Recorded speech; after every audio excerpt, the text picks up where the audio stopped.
Once upon a time, there was a little stickman. He lived in a tiny world, but his dreams were bigger than mountains. He wanted to reach the top of the tallest peak anyone had ever seen. People laughed, saying, "You? You're just a stick." But our little hero smiled.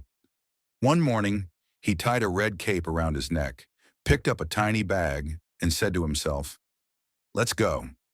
Every big journey begins with one small step. The sun was bright, birds were singing, and he climbed with joy, until the wind laughed and said, "Let's see how strong your dream is." Whoosh!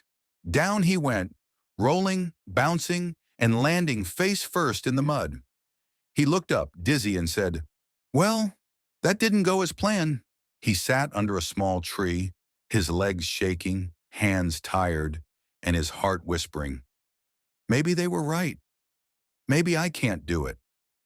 But then, a voice came from deep inside. The voice said, "You didn't start because it was easy. You started because you believed it was possible." And in that moment, something changed. He felt hope. He stood up again. The night was cold, but his heart was warm.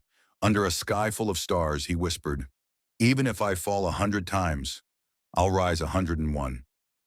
On his way up, he met another climber, tired and afraid.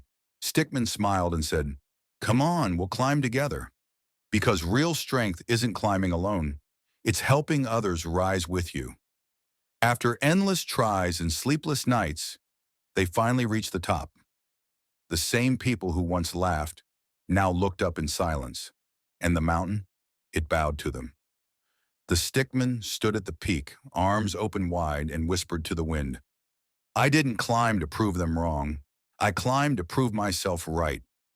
And that day he learned, you don't have to be big to dream big. You just have to keep going.